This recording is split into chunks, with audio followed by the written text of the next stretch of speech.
to have their swearing in, and their family and friends were here and supporters were here. Where do I sign up for that?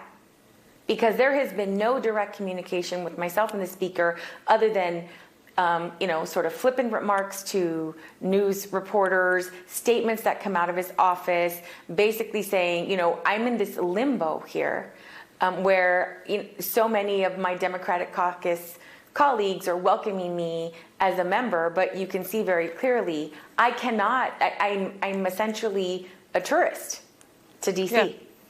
Well, at one point, I was playing, obviously, the list of things that he said. At one point, he said whenever you wanted to. Then he said you deserve pomp and circumstance.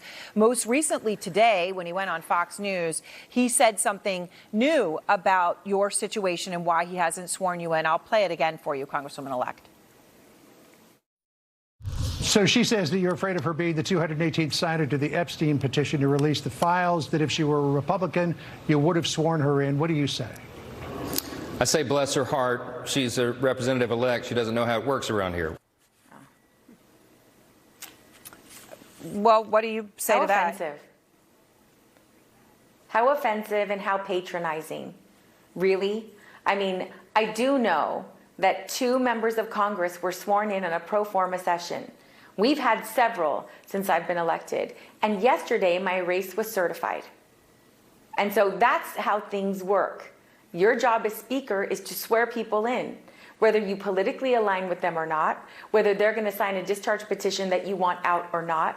Your job is to swear me in. So we've seen a number of Democrats confront the Speaker on your behalf. And by the way, in terms of this being related to the Epstein files, we heard that from Tom Massey, the Republican. But I want to play the moment that the 2 senators from your state confronted Johnson. Just come up with excuses. This is an excuse so she doesn't sign on to that. This is absurd. This is the longest time the House. Do you want me to been answer the question? If you ask the question, you cannot actually answer the question. This entirely has to do with the Epstein you see, this is a publicity stunt. Now, look, Tom Massey, obviously Republican, has directly said that you are not being sworn in because of the fact that your vote would be the definitive vote for the discharge petition on the Epstein files.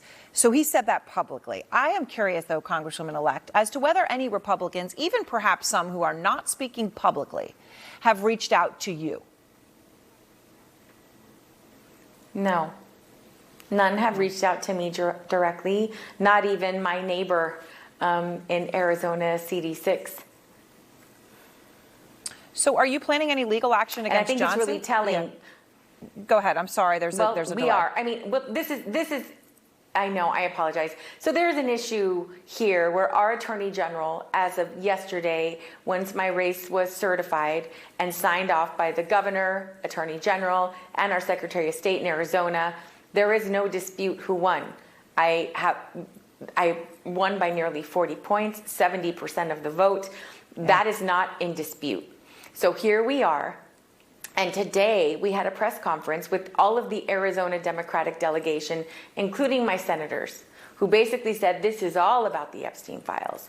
And none of us thought that we would be in this point. I remember on election night that turned into a victory celebration, somebody came up to me and said, he's not going to swear you in because of those Epstein files.